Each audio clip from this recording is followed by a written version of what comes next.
How about Islamist groups like Hamas and Hezbollah, for instance? I noticed you didn't talk about them. Are they moderating and reaching out to Israel and the West? No, they aren't. But are they? No threat from them at all? I don't think that Hamas provides a substantive threat to Israel, because ultimately there's no way Hamas can militarily defeat Israel. So at some point or another, Hamas and groups like it will have to accept Israel as a fact and as a reality. And what do you think the effect of the recent fighting is going to be on political groups who look to Hamas, who look to Hezbollah? I don't think there will be much radicalization. Islamists have shown time and time again that they're committed to a moderate path in places like Egypt, Jordan, and Morocco. Except for these groups. Hamas has not shown that. Hezbollah has not shown that. Well, Hamas is not representative of political Islam at large. This is, Hamas and Hezbollah are part of very specific circumstances. Why? Because it doesn't fit your convenient definition? No, because it's still part of political Islam. Their raison d'etre is a military one. These are groups that were founded to provide a military purpose. They're not political groups like most others in the region. For heaven's sake, they fought an election and won. How much more of a political group can you have than that? They never renounced violence, and the vast majority of Islamist groups have renounced violence. And if those are the majority of groups, that's not a definition of an Islamist group, them. Is it? It's not a definition of an Islamist group that it renounces violence, is it? There are plenty of Islamist groups that haven't renounced violence. That's true, but as I said, the majority has gone in a different way. And as I said, Hamas does not provide a threat to the West. It's not a threat to America, and ultimately it's not a threat to Israel. All right, Shadi, Hamid, thank you very much indeed. Now could I ask please Imam Yahya Pallavicini to speak for the motion. Thank you. Bismillahir Rahmanir Rahim. Assalamu alaikum wa rahmatullahi ta'ala wa barakatuh. I personally agree that this motion is very important and that political Islam is a threat for the West, is a threat for the East, is a threat for Islam, is a threat for Muslims and for all believers and citizens, as any kind of misleading interpretation of politics and as any kind of misleading use of religion. For concerns my first point and my first concern, which would be probably the Muslims living in the West, I believe that their strategy, their propaganda, their activities are harming and are a threat for the West, because they are in somehow brainwashing the new generations with a utopia of an Islamist revolution. And on the second line, they are in somehow promoting an alternative artificial society that is leading to ghettoization on the basis of a misleading interpretation of Sharia that leads to parallel and shadow societies. Just to give an example of the Taliban, we do not believe that the holy message of our Prophet allows to destroy the cultural heritage of the Buddhist temples or the Buddhist statues. We do not believe that in any way the message of the Prophet has allowed women to force to be wearing burqas or not having any education or being the object of honor killing. We want to work in order to prevent this misleading use of the religious interpretation and safeguard the correct, holy, spiritual and peaceful and justice meaning of Islam. Imam Pallavicini, thank you very much. Please. Your threat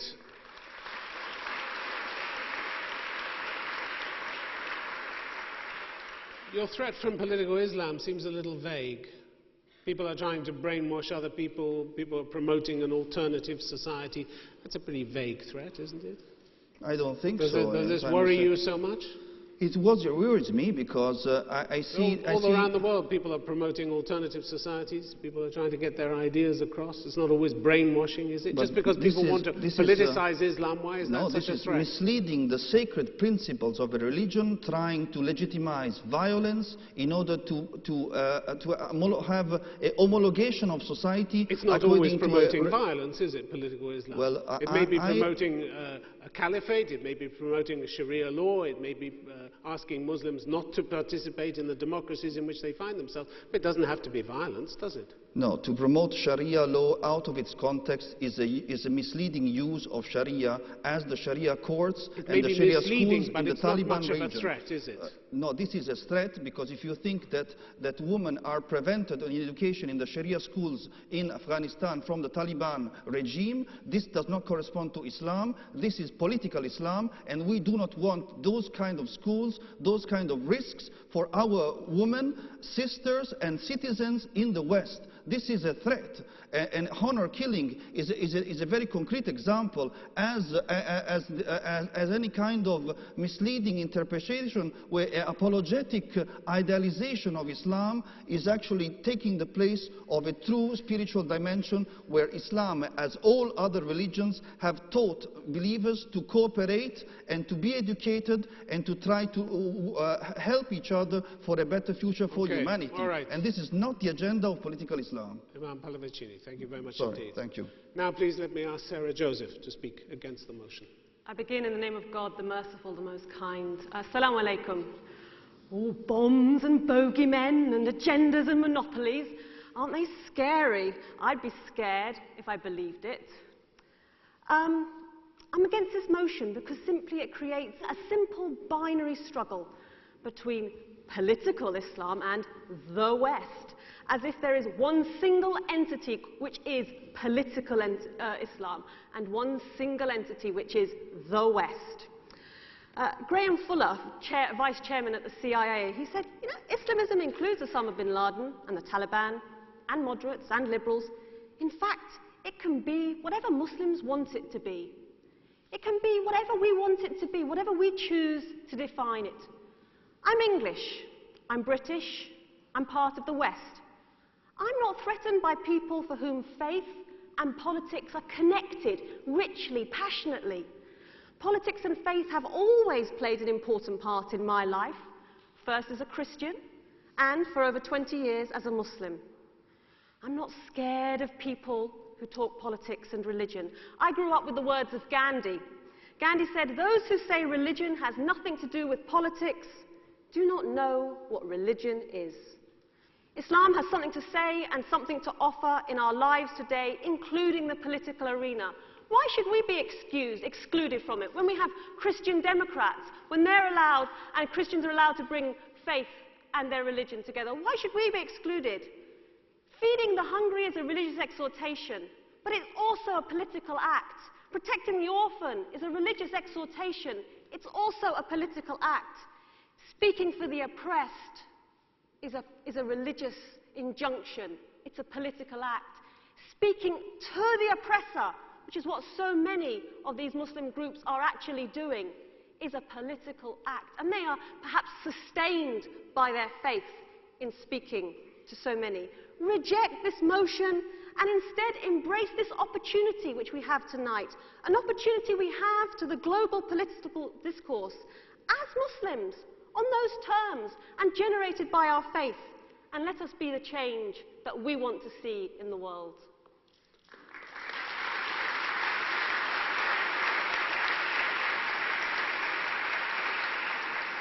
Sarah Joseph, thank you very much indeed. So you see no threat from political Islam in Britain, where you live? I can bring you Muslims throughout the United Kingdom who have been inspired by groups even like, who have read Milestones by Syed Qutb, have been inspired by the Muslim Brotherhood, been inspired by Jamaat Islamiyah. They are senior civil servants today. They are engaged in some of the highest positions in the government, some of the highest positions in the media. Just because we have examples of an extreme group like Hizb ut-Tahrir, which is, you know, as Shadi said, really not representative of what political Islam can and is across the world. We see time again people who actually, some of the most passionately engaged people in the United Kingdom, who really are engaging with the government, have been people who have been inspired by a political dimension to their faith. And a quarter of Muslims in Britain aged between 18 and 25 who were polled after the July 7th bombings, a quarter of them who said that they thought the bombings were a good idea. That isn't a wake-up call to the effects of political Islam in Britain? I mean, let's dispute, and that particular survey, I think, was non-representative. If you look at other surveys who have talked about, including in Britain, about engagement... Whether you